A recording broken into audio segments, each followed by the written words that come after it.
Static X. A little bit of an odd pick for you. That was, there was a void in my history of shit that I was able to enjoy as it was supposed to be enjoyed, that I did not take that time to enjoy it. Most of it was metal from like 99 to 2012. And the funny thing is, the song you play is from what a lot of people, well, I don't want to say a lot of people, I can't fucking speak for everybody, but an album that was very divisive between, it was just a big change in something, because Wayne Static always just sounded the way he sounded. Right. Fucking screaming and just saying words. He's really started to try singing in this one. Would you say that one's a little radio friendly, approachable by the media? Oh, hell yes. Okay. Oh, yeah, because you don't have to worry about... Because I never think of Static X as being radio friendly. No, it's weird. I mean, they kind of are. It's just their music is so fucking off the wall aggressive. Yeah. They call it evil disco, but... Well, but that's why I kind of like that one, because it's not as in your face. Yeah. Raw, power kind of thing. So I was kind of a later adherent. It's because that's what I'm having to do. I'm having to kind of go back and figure out what it was I'd missed in the void. But anyway. Well, it's not a bad journey to go on, man. I mean, shit, you probably found out that you didn't enjoy Animosity from Seven Dust. Yeah. Well, now there were times I would pop back in and out. Because Seven Dust, you got to remember when they put out their first album. I mean, I was still listening to metal. It's 97, yeah, and the second. So still a fan of metal, still a fan of the genre at that point. Aware of Seven Dust, and that second album came out. I went, oh. Third album was second album was Home. Okay. I think I always fuck it up and I always think that's the first one. I think that's why my count's always messed up. They got the self-titled, which has Black Bitch Terminator on it. Yeah. Those are the first 3 tracks, by the way. Right. Yeah, not one. Yeah. Not one song. Otherwise, that'd be a bluegrass song. David Allen Coe song, isn't it? And then Home came out in like 99, had Denial on it. Then Animosity came out in like 2001. Yeah. That one's, that was the one. And that's the one I always think of as the second album. Yeah. No, that one hit. I went, okay, I think I'm good. I think I made the right call here. I get it. And, I go back and listen to it now. I don't enjoy it as much as I did when I was fucking 19. Yeah. But then again, see, and that's the other thing, too, because I missed the entire period that was deemed new metal. And for a lot of it, yeah, I'm okay with that. But, man, there was actually some really good shit in there, too. Absolutely. I mean, new metal should stop being viewed as a derogatory term because it's still metal. It's just fucking, it's like metal for teenagers that still listen to it now as adults. Yeah. Man, well, there's one guy that'll get seriously pissed off if you say that he's involved in any way, shape, or form with new metal or was, and that is Henry Cervali. Do the more... I felt like that guy was going to buy some plane tickets, fly from Helsinki to Lubbock, Texas, rent a car, drive here, and punch me in the mouth. Damn. Then immediately just leave. I wished him a happy birthday, and I'd said, thanks for shaping the world of metal, of the new metal, but N-E-W, not N-U, of the new metal that we all know and love. And he said, don't you associate me with that shit. I went, whoa. He's thinking I'm talking about N-U-M-E-T-A-L. Yeah, no. No, man, I'm talking about, the shit with the new car smell on it. That's right, the good shits. Anyway, oh, hell, we're rolling, aren't we? We are indeed. Hey, assholes. It's the Made Metal and MMA podcast. We get together every couple weeks, talk about some the important shits of the day. Which, by the way, and those of you that kind of select where you want to go into the podcast, I'll put it out there early.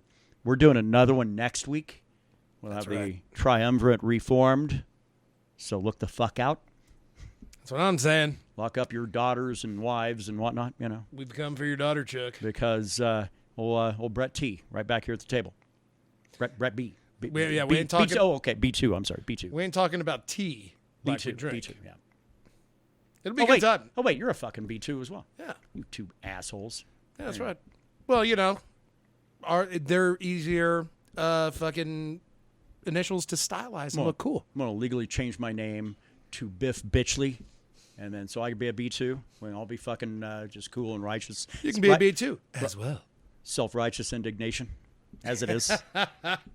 Oh, and by the way, I hope I didn't offend anybody, but I'm assuming if you're listening to this show, you're probably an asshole. I mean, there's a really good chance. I assume everybody's an asshole until I get to know them. Yeah. No, if this show kind of blows your skirt up, yeah, you're in rarefied air. You're probably hated by society, but you are certainly in some rare company. Or you're just a dick. Maybe You're just a Could dick be. with nothing better to do on a Friday night. some dude sitting around collecting palimony from his wife, Palimony. sitting around on his ass, just counting the checks as they roll in. I wonder what I'm going to do today. I'm That going to would hit be- up those two angry motherfuckers in eastern New Mexico. That would fucking be the life, wouldn't it? That'd be all right. Sitting around like a kept man, you know. Well, the lady's been doing it for fucking millennia now, so Very true. since the dawn of time. Time for us boys to get a shot at that shit. Just probably got to find a rich gal that doesn't want a prenup to marry me. Yeah. Hey, lady with a lot of money, would you And like then- to tie the knot without signing anything? Then I need her to die. Well, So if anybody's interested, I hope hit for me your up. sake you don't find anybody even moderately wealthy and marry them, because people are going to refer back to this podcast. In the Shit, court you got of a law. credit score above 700. I might try to take you out of this life so I can enjoy that Benny. You know, them sweet, sweet credit scores. You can tell me I can get a Sears card? See, who said there wasn't hope for fucking millennials? Come on, man. I guess technically I'm a millennial. You're that weird one, though, because you're not really a Gen X and you're not really a millennial. You fall in this weird crack of awkward, but yet still, but yet, I mean, still technically millennial, but Of the awkward shit humanity. with the knowledge of early tech, you know. Yeah. Because millennials like to pat themselves on the back for thinking that they were the first ones to really fuck around with the internet. Sorry, the very early bare bones model of the internet I discovered when I was in the fucking Marines in 1993, because they had a system. It's called the Naval Aviation Logistics Command Information System, now COMAS. I was going to say, what was the actual word for it? Oh, no, we just said it that way all the time. No, I had comas. Because, like, you're not I'm going to going to run back over to the Naval Aviation Logistics Command Information System, people. Is that an all... Is that an all-over military thing? Like Secretary of the Navy is SecNav? Yeah. Yeah, but it's even more prevalent in the Navy and those that have to live off the Navy's fucking crumbs, like the Marines. So, God. but yeah, the Navy is like fucking great at that. I mean, there's some crazy fucking ones that make no sense. But if you're in the Navy long enough and you've been around where you understand what those titles are and what they mean, hey, it comes pretty easy like a second language. But yeah, 1993 or so, somewhere in that area, maybe even early '94. Yeah, I knew exactly what the fucking internet was. I mean, it was already kind of full launch, out of where I was stationed at the time. And then I went out and wisely bought a computer, a ripping beast of a 16 meg hard drive, smoking at the time. What the fuck were you thinking getting something that powerful? Yeah. And spacious. Yeah. I'd even laughed about that like 6 years later when I bought a new computer. I was like, God damn, the memory in that thing, that's what I got in RAM in this bitch. 4 megabytes, motherfuckers. Eat it. Yeah, well, nowadays, shit, I send you files that are fucking bigger than that shit during the day for a lark. Right? Oh, God, man. I mean, shit, they're MP3s. But, You could but fit I do, three other. but I appreciate the millennials thinking that at the age of 12, they were the early astronauts or ethernauts, as it were, of the World Wide Web. But sorry, Man, not necessarily. I'd fucking be out at that library every day once they're like, hey, we got a computer for the internet. If I had to do it now, I couldn't do it. Like, fucking the actual connection. Yeah. Because you had to do, like, one separate program to get connected, and then you had to get on old Netscape Navigator. Yeah, God, I remember Navigator. Actually, Web Crawler was like one of the first ones because when I first started using the internet, I was going through Eastern because I was using my GI Bill. So I was able to use the computer lab, both at the campus where I was at the time and the main campus. Wow. And, yeah, man, I didn't use any of that shit for school work at all. It was all purely for my enjoyment. Nothing else. For your own sheer joy. Yeah. I'd find shit, go, oh, that looks great. I'd fucking just print it, because at that time, Eastern didn't monitor shit. I mean, I probably came away with probably about 4 reams worth of shit now to one semester. Bro, when Golden Library had that computer lab, it used to be there were 3 fucking computers there. 2 in the front area by that building or that room where you could laminate shit, and then 1 in that room with the laminators and shit. Oh, I didn't realize they weren't out there at the same time. No, then fucking they had the row, like 3 rows of 5. Okay. That's when they got that. That's what, dude, we were able to get guest fucking library cards over there. We were there every fucking day. Sure, I'd why go not? get like Doom shareware shit from fucking Walmart. Go fucking install it over there and start playing a little Doom. And the secret was there was 1 computer. None of them had a sound card except for 1. And that was the one fucking we always fought for. You go in there, fucking plug your headphones in. You actually get to hear shit. Go watch like videos because you were getting really good speed at that fucking rate. Yeah, for What at you the were time. and what you were demanding of the internet. It's not like it was megabytes and megabytes of shit. Yeah. I remember video quality of porn being very lackluster. I had a coworker burn me 2 tracks I could not get because they were out of like small little artists out of Texas that nobody had ever heard of. I wanted 2 songs. That dude basically told me to go fuck myself and get a Pandora. No, not Pandora.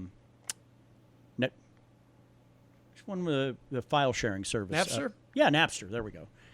Yeah. I never Basically told me to go fuck myself and get a Napster account. And that was right before Napster was taken down, like months before. And so Wow. Yeah. And so Shit. So I did and downloaded 2 songs. I had a 28.8 router or what? Blazing dial-up speeds. Well, because I'd had a 14.4. This is like the next big Fucking double. You're step getting upward. double the speed. Yeah, I'd installed it myself, so it was fucking terrible. It looked like it belonged in a junkyard by the time I was done with it. But I got that bastard in there. But man, it still took me. It was like an hour a song for a download. These aren't like fucking. I'm not talking like Iron Butterfly fucking songs either. I mean, these are like 3.5 minutes. Man, I used dial-up at my house until probably about 2008. Because the high school had free dial-up. Yeah. They had a phone number, username, password, boom, get on there. I would set, because I couldn't use it during the day, fucking tap the phone. Classic. So I'd have to set my shit to download when I crashed. And like when I woke up in the morning, give it a peek, see where it was at. It was hard times. Yeah, man. Oh, I get it. That's the only thing that sucks about living in the sticks. You don't get cable. You can't get delivery. And your internet sucks. Apparently you can get delivery, but I think you got to fuck those assholes. I think you got to swing some deals. I saw a fucking dick. I saw a Domino's vehicle making a fucking delivery at one of my neighbor's places. Always see at least one, because I'm out here a fair amount. At one time, once a week, when I come out, I at least see one fucking pizza vehicle or something different vehicle fucking coming back. Yeah. So I go and get a hold of them. I was like, yeah, I need some delivery. I give them my address. I go, oh, yeah, we don't deliver that far out. Like, well, fucking, I can meet you like 2 blocks down, I guess, because, no. We don't deliver out there at all. Which, yeah, well, you've certainly got a lot of delivery drivers. They like doing some side shit. They push an ass on the side. They coming out here sucking dick in the sticks. That's what you got to do. You got to be like fucking, there's a tenner in it for whoever wants it. Tenner in it for whoever wants the job. Yeah. That's the only way to do it. But then at that point, you're also fucking getting delivery pizza. I mean, you're not getting deals. No. If you want the kick-ass deals, you got to go get that shit. You're just rolling in cash like you just hit the lottery or some shit like that, maybe. I get it. But yeah, I mean, when it starts running the cost of a fucking pizza, I might be out. It's a little much. It's like, what am I, that lazy? Or am I that fucked up? If I'm that fucked up, I'm going to cook something because that's the best time to cook. The only place in this town that will deliver to my house if I order it online? Little Caesars. No shit. Yeah. And I got to say, their pepperoni shit's better than fucking Pizza Hut's pepperoni shit. Dude, have you seen their new fucking creation? Little Caesars? It's like a goddamn calzone pizza. I know that sounds like, oh, well, fuck, everybody does that. But it's like a fucking proper pizza, and they pinch corners on the motherfucker to like put it over that pizza where there's like 4 pockets of pizza and 4 little square pieces of normal pizza in the middle. Goddamn genius. Man, I know what some NASA engineers must be doing for a second job or retirement, I guess. Fucking figured out how to get me my cheap-ass pizza quicker and more efficiently. I was like that with calzones, too. It's like, well, what is a calzone? Then, you'd get your real purist. It'd say, well, you roll out some dough. Oh, like a pizza. No. No, I don't want a pizza. And then you're going to end up putting in these toppings and these toppings and this sauce. Like, oh, just like a pizza. No. It's a calzone. It's a calzone. Well, Americans call them Hot Pockets. I go, oh, you mean the thing's like folded over like a huge fucking empanada? It's like a pizza quesadilla. Calzone is pretty. Go give me one of those New York XLs down there. Fold that bitch over. It'd be like an empanada about the half the size of my table. I think those goddamn XLs over there are bullshit. I actually, you know what? I've never ordered them because they're bullshit. You give me a connotation involving New York, and I'm out. Yeah, just call it like. I mean, the crust is all right. It's between the fucking normal shit and the pan and the thin and shits. But it just feels like they're taking the same amount of dough that they would do for anything, and you still get the same amount of toppings and cheese. All it is just that thin. You have to do more work to support it to eat it. So it's like even bigger, and it's got more real estate, and so therefore it probably seems like you don't get nearly as many toppings. Fuck no. And not only that, I'm not gonna fucking fold a pizza and eat it. I'm not a Neanderthal. No, I will if I'm just pissing people off, but that's it. If I have to fold my pizza to eat it, I got a really shitty pizza. Yeah. I order a little smaller next time, maybe, huh? But yeah, I don't know what it is. Everybody's always going on and on about New York pizza versus Chicago pizza. I think they're both wrong. I mean, New York pizza tastes like ass, and Chicago pizza, I get it. It's a fucking stew of things in a baked deep fucking pie pan of pizza. Yeah, I dig. Do I call it pizza? Yeah, because that's what they call it there. But if I were making up new names, I wouldn't call it pizza. So when you say New York style, we're talking New York City, right? Yeah. Okay, I didn't know if it was like the whole state. The whole state can go fuck itself, Brandon. Especially the Finger Lakes, especially anything around Albany. No. The Adirondacks can all go fuck itself. No, that NYC thing, the thing where they like to really, really pump their chest out and act like they're the fucking like the greatest thing since sliced bread. Hey, we're from the only city in America. Hey, kind of shit. And it's like, yeah, but every time you get punched in the mouth, you cry like a little bitch. That's true. And you guys have been getting punched in the mouth fairly repeatedly these days. Sports related. Fuck, you're a jobber. Every time I fucking hear there's going to be an NYC UFC event, I'm like, I wonder who's going to get fucked. Yeah. Someone will get fucked. Well, because they always have judges that don't know what they're doing. Oddly enough, officiating that suddenly shits the bed. Yeah, like they forget how. Yeah, I don't know what it is. As soon as they get in that state, they get fucking stupid. Well, just like the rest of its residents. So I guess maybe it doesn't take long to adapt, right? Did I just say everybody from New York City is stupid? I think you just did. Yeah, I did. I think you did. I did. I think you did. And they would agree with me because if you're smart and you work and play in New York, you live in Connecticut. Or upstate. Yeah, Connecticut. Yeah. That way you got a quick transit into the city and all this other shit, and you don't have to deal with the city outside of the reputation and ego. Man. I'm sure the price of poker in I was about to say Stanford. I'm sure, yeah, it's really expensive to fucking move Stanford, there. Connecticut? Yeah, you bet. But if you're living in Stanford, you're probably getting work done on Wall Street. That's true. Or working for the WWE. Well, some kind of special job where you're getting overpaid. So clearly any like the Knicks or Jets or Giants or whatever. But oh, man. Sucks about Norm MacDonald. Norm MacDonald passed away Tuesday. Yeah, I think it was Tuesday. Yeah. Man, even, and it was a shock to me. I was like, man, I didn't know that guy was even sick.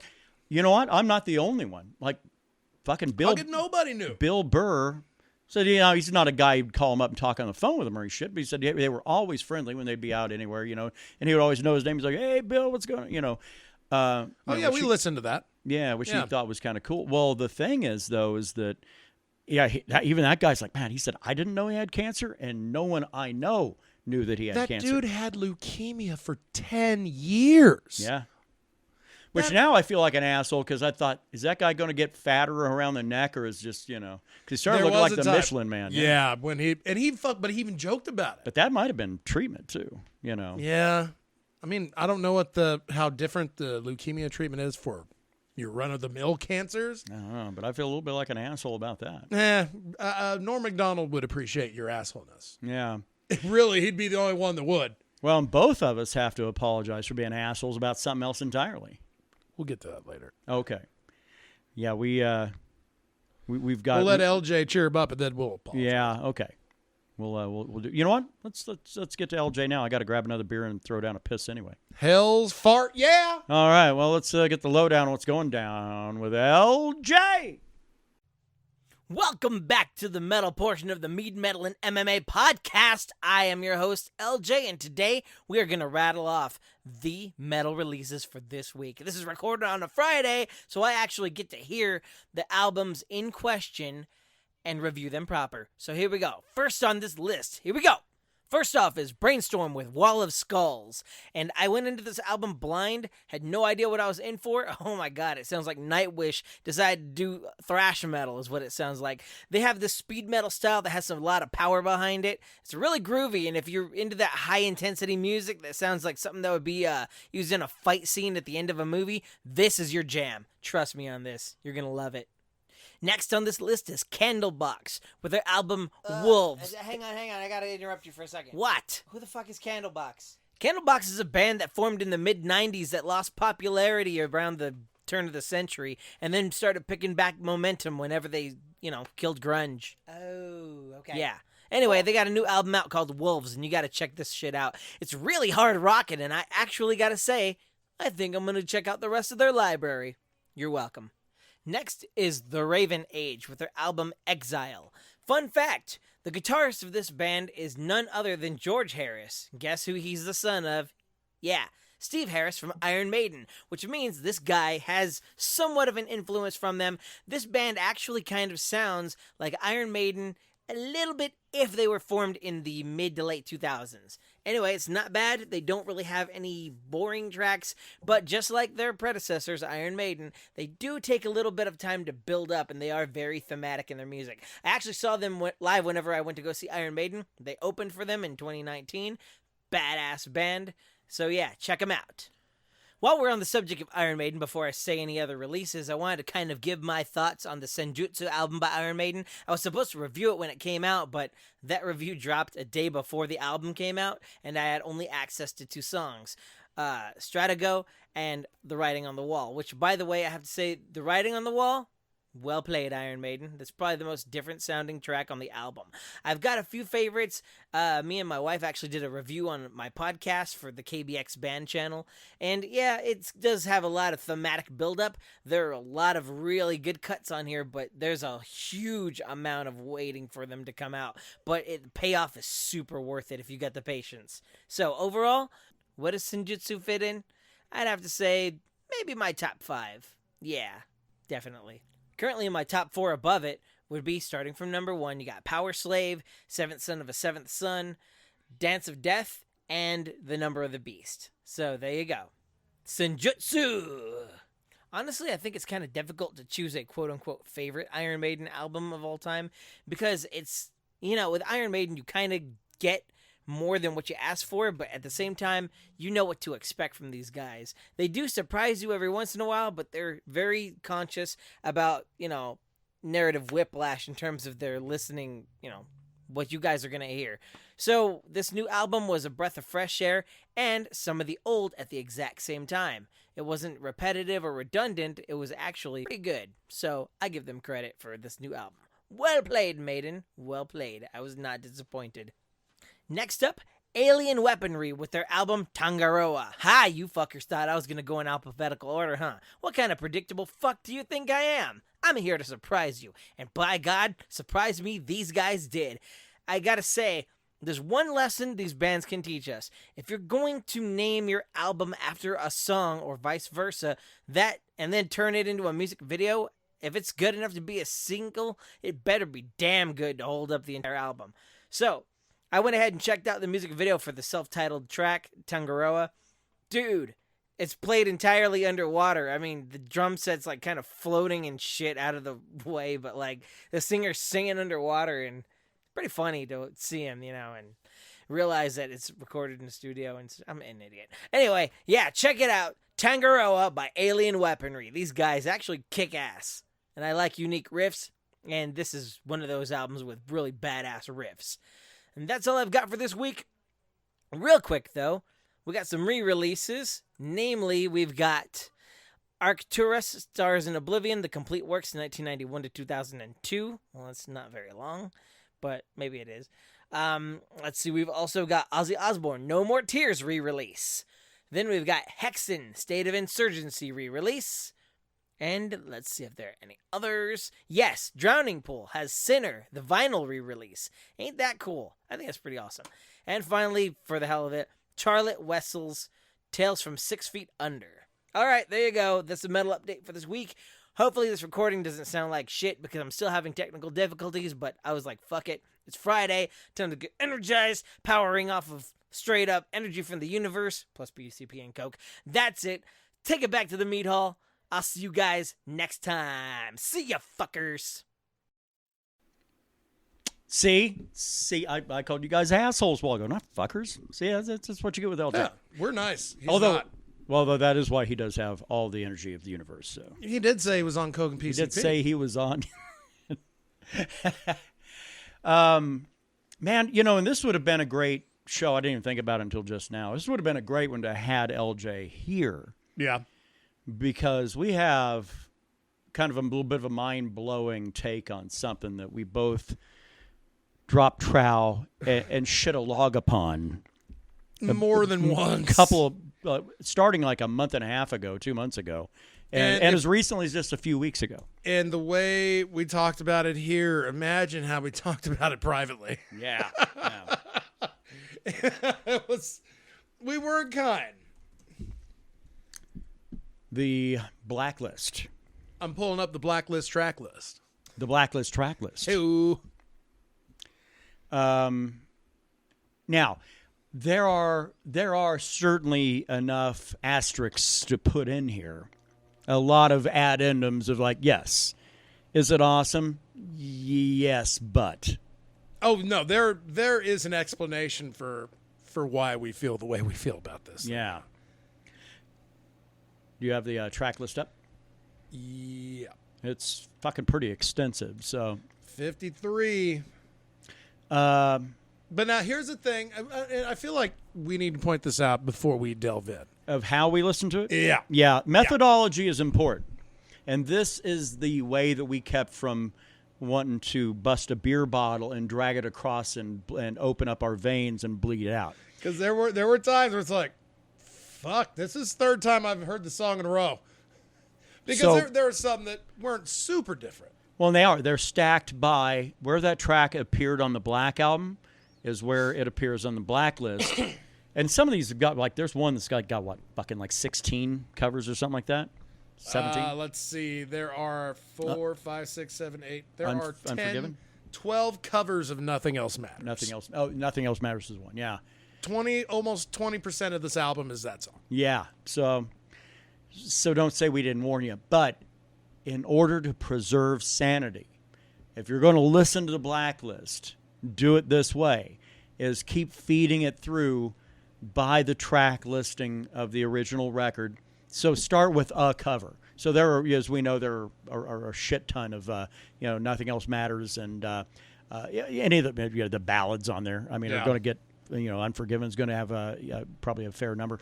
But go through it track by track. Now, you can't do it more than a couple of rounds because I think there's one that only has The God That Failed. I think there's only one cover on that. That is Struggle Within. Struggle Within is the and that one doesn't even have lyrics. That's the one done by Rodrigo y Gabriela. Yeah. And there are some diverse cats on this. Do you owe it to yourself to listen to the Blacklist? Yes. But do set it up the right way. Don't let yourself listen to the same song back to back to back because you'll hate it. you'll hate it. And I knew that we would hate it for that very reason. So the ability then to shuffle it around, and that's the other thing too, I would manually shuffle it. You leave it up to a device, you're going to get Nothing Else Matters about 2 or 3 times back to back. Fucking curate your own playlist Yeah. of this album. Try to keep, there'll be like, you better put Struggle Within. You better just keep that fucking one at the end. Yeah, No or point at the very beginning. Yeah, get it out of the way. I mean, after the first playthrough, it's like, well, that one's dead. but do it that way. Other than that, let the random nature of a whole fucking load of acts you've never heard of kind of blow you away. Because if you go into it with really, really diminished expectations, this thing will kick you right square in the ass. Well, you know, I kind of wondered, because of our such low expectations and utter shitting upon, Oh, yeah.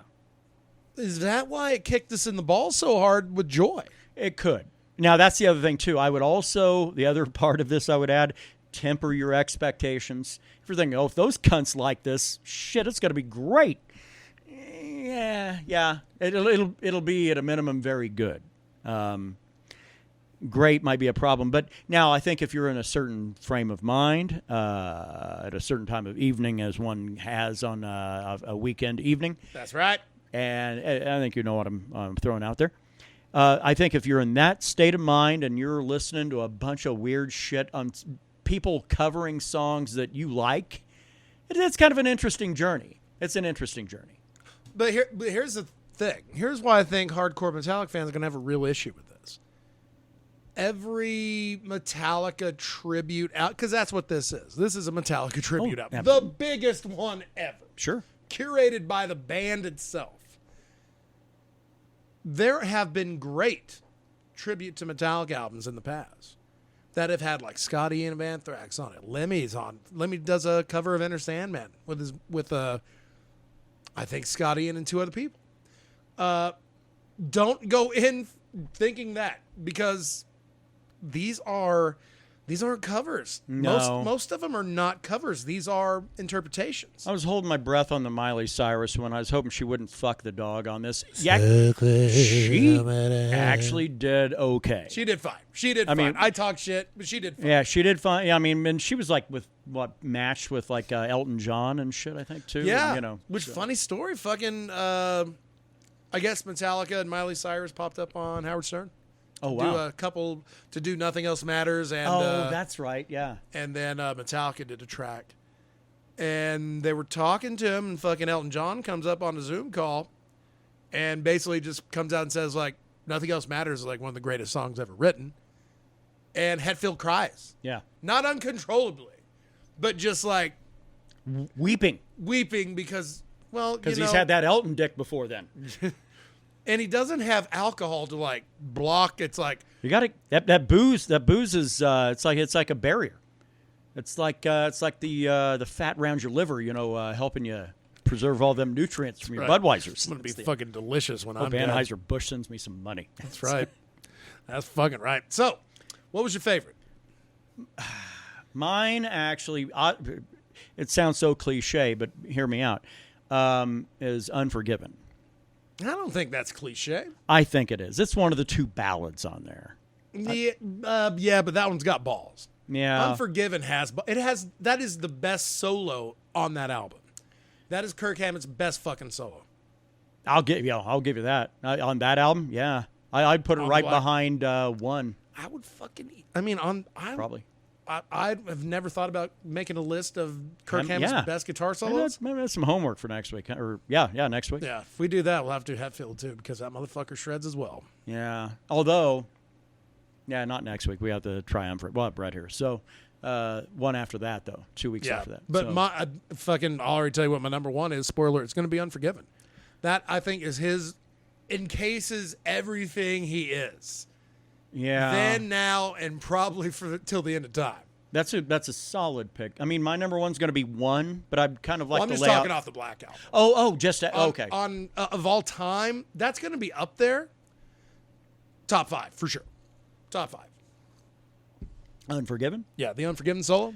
Yeah, I put it probably Man, I'd like to say second, probably third or fourth. I'd have to lay it out, but yeah. Mine is a bit of a weird one. Well, mine's going to be some recent shit. Yeah, but I'm talking about your pick for your favorite, which, by the way, the band Dissect, which don't expect to ever hear that band name ever again. Yeah. Except for when we talk about this song. This is it. Yeah, and that's exactly who it, what's the name? It's Diet Sig. Or is it? Diet Sig. Yeah, which I thought was like, that's a Vietnamese kind of a name. And I went and checked it out. Actually, no, it's a pop slop band out of New York. Pop slop. So it is Diet Sig. So they probably fold their fucking pizzas in half and can all go fuck themselves. We got to wait for this around here. But yeah, it's either Diet or Diet. It might be Diet Sig actually. Now that I know there's no Southeast Asian content. It's probably Diet Sig connectivity. Yeah. So that one was mine. Now, if you're thinking, a slop pop band. Fuck's wrong with you, Kevin? There's no way anybody's going to pick weirder than you. Well, I have news. So you would think I would go with someone known like Weezer covering Sandman, which was fine. It's a fine cover. It's kind of funny to hear Rivers Cuomo try to have balls. Corey Taylor's holier than thou. Fucking solid.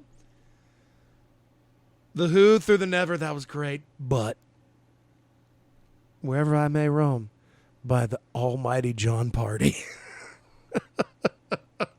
John Party. Who I had not heard of until that night. Yeah.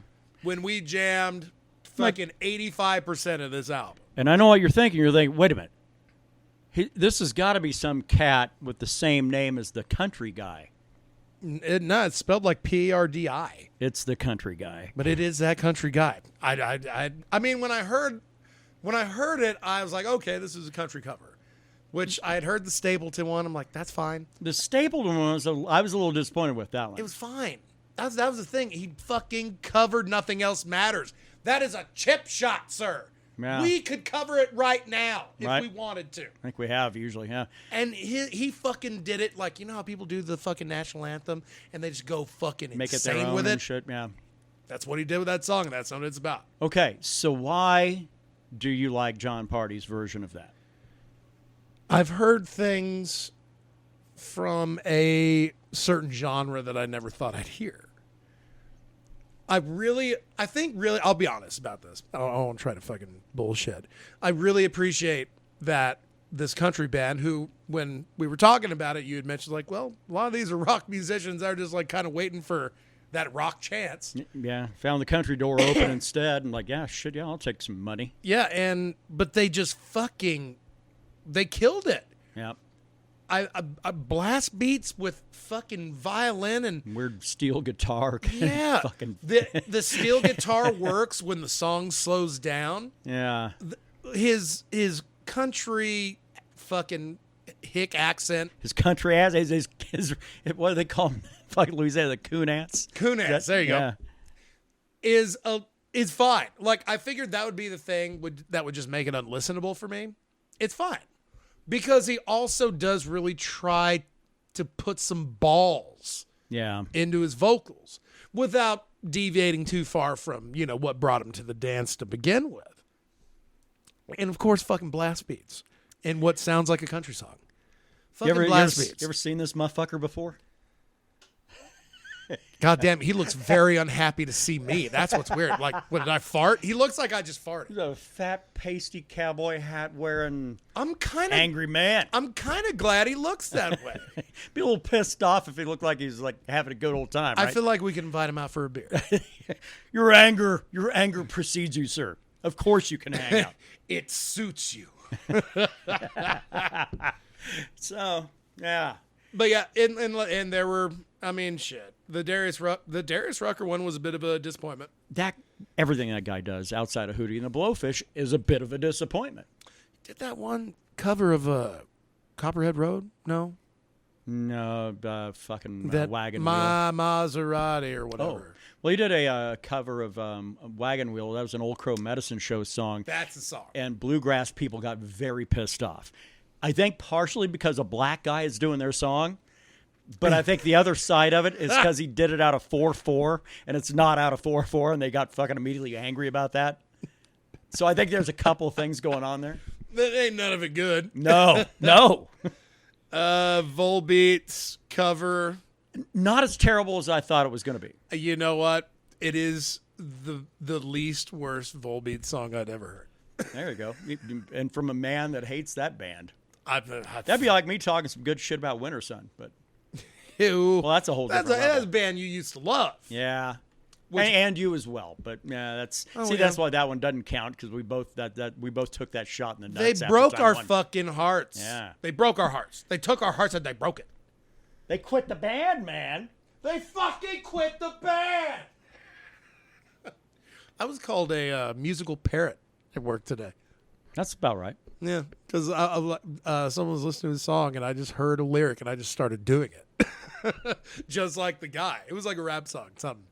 It's kind of weird when I stopped by there and actually saw you, like, because you were walking out the door when I was walking in. Just about to boogaloo. And because I just needed to pick up a few good time things for the weekend. And, yeah, actually your rapport with your coworkers is all right. I like them, dude. They're my squad. They're my troop. Yeah. No, it's just usually it's like whenever you're like, yeah, no, I love the job. I get along with everybody. Everybody's cool, and blah, blah, blah, blah, blah. I think, all right, he's fucking lying. So next time I'm there, I'm going to pay real close attention. Like, nope. Now, I'll be honest. I always make sure I fucking say adios to everybody before I head out. Yeah, man. I don't try to do the old Irish exit. No, I kind of dug it because then I feel like I got the VIP treatment. I don't know if anybody really necessarily gets that shit on the reg down there. Family and friends tend to, we'll go out of our way. I mean, we go out of our way pretty good. I was told by a patient as I was making a delivery for him that that I should run the place just because I'm nice. No, you don't want nice people running anything. No, you don't. Fuck you that. want nice people facilitating what the dickheads above them want done. Yeah. That's what I do. Yeah, no business. By the way, Jack, if you're listening, you're not a dickhead. No You're business the is going to best. keep its doors open with a nice manager. I'm sorry. It's very true. I mean, eventually something will happen. I mean, except for those cunts running that what is that Meow Wolf up in Santa Fe that they now have in Denver. I guess that's one of the few times Santa Fe did something cool, and then it went to Denver instead of the other way around. Wow. Santa Fe is like a knockoff of Denver, really. Ew. Yeah. I don't know why it's so offensive. It should be. Fuck. Well, they anything cool in Denver, they grab it there and then pretend like it was theirs in the first place. And, of course, then naturally, if it happens in Santa Fe, that means Albuquerque's like, well, that's ours, bitches. Is that why they have Torchies and we don't? Yeah. Why does Mexico not have a Torchies? What the fuck? I don't know. Well, now the thing is, we can also take a 90-minute run down the road for fucking Torchies over in Lubbock. So That's very true, but I don't want to fucking go to Lubbock. Fuck that place, man. I'm kind of avoiding Texas in general with the pandemic still on. Fuck that shit. I feel like we're in overtime, right? Maybe extra innings, something, I would call this sudden victory. Fuck off. All right. We got anything clever to do? Because I didn't put together any kind of quiz this week or whatever. And I know we're doing another show 1 week from right now. I don't feel the need to have to run an hour and 10 like we usually do. Yeah, I agree with you on that. Let me just, it has been a fairly heavy news day because next week, for those of you coming in for the MMA, come back next week for the pay-per-view. I will tell you everything you want to know about Valentina Shevchenko. I promise. Yeah, that's you can count on that. Let's see. Metallica played a fucking surprise gig yesterday in San Fran. Really? 500 people. God damn. That's fucking cool that as old as those motherfuckers are, that they're still doing shit like that for 500 people. I just want them to get as much done as possible because I know that Hetfield voice ain't going to last. No. Start turning into Robert Plant when they start like bringing out like, although actually though, because Plant brought out like females, right? So they would cover like the really high end on solo shit or whatever. Yeah. Some of his vocal stuff. Hetfield's going to have a dude out there. It's probably going to be a dude look like a biker. They Take fucking my time anywhere. sound like John Party doing it. No, John Party doing the yes. By the way, I forgot to mention that. He did a good yeah. He was like the only one, the only one that didn't fuck it up. That right? Blacklist is fucking a desert of Yaz. There are none except for him. I thought the Weezer tried one and it just came off really awkward, like a seventh grade grope awkward. Seventh grade grope. Speaking of grope, new Dark Side of the Ring came out yesterday. Okay. And it goes over the plane ride from hell. I don't know if that rings a bell with you. Is that Bret Hart? No. This is happened in 2002. Where basically WWE had chartered a flight from the U.S. to the U.K. to do like a string of shows and a pay-per-view on a Saturday, and then fly their ass back to the States. It's a story about this flight. Oh, from Dark Side of the Ring? It's dark. Oh my! I've always heard stories, but people always, good heavens, when they talked about it, oh my, goodness gracious me. There's your E.B. Farnham plug for the day. But they go into graphic detail, and they get one of the stewardesses that was on this flight on the show, and they put it on YouTube for free. The entire plane turned into like fucking rock stars with a hotel room. Dude, all I'm gonna say is Ric Flair might be fucked. Oh, yeah. Okay. It certainly does not paint. Well, that rang a bell with you when I said grope, so that can't. You know, I mean, it's not great, but it's just like that Nirvana kid fucking suing for having his baby dick out after he's made so much fucking money off of it and fame off of it. Yeah. This story's been told for years. 20 years this story's been told for almost. But now you're getting the fucking worker side of it. Yeah. And it makes it dark. If she wasn't in it, it would fucking be on a sitcom. Damn. But with her on it, it deserves to be on Dark Side of the Ring. That's a problem, yeah. Well, you don't want to think that like somebody can leverage sex for a job. Never meet your heroes, dude. Although it does kind of sound a little bit like some form of a long form joke that I'd heard of it, which I will summarize mercifully for you. But it's essentially you could shorten it down to a traditional joke format. In that, what is the difference between the COVID-19 vaccine and Harvey Weinstein? What? Both things that really, depending on the time you're alive, are basically whether or not you get a job by letting them put it in you. That's good. It's a much longer form joke, which was terrible. And I thought, well, I had a joke that goes more than 30 seconds, by the way. I'm not that slapsticky, but unless you're fucking Norm MacDonald, then you can tell a 20-minute joke. And people are laughing because his weren't fucking nonsensically stupid. Okay, they he had a lot. Pretty dumb, dude. But usually it got somewhere that he intended it to go. And the beauty of it was that the joke itself, the punchline was just as dumb as the premise. Sure. And he would know it. I mean, that's why that guy always. That's why that guy always brilliant. had that same smile plastered on his fucking face. Which, good for him, man. Because I know I'm a scowling cocksucker. That's why I usually have facial hair of some kind. Rocking the old big porn stash till we can get rid of the mask mandate. But which really, if you're living in Portales, I went to Walmart today. Fuck, man, I was like one of 5 people. I wearing a fucking mask. went to Albertsons today. No Yeah. yerba mate, no masks. Yeah. So. I don't know. Okay, we're going to close out on some positivity here. Tune-wise, we're going to close out tune-wise. William Duvall has a Doom song out with this fucking guy from a band called Goat Snake. What? Goat Snake. Goat Snake? Yeah.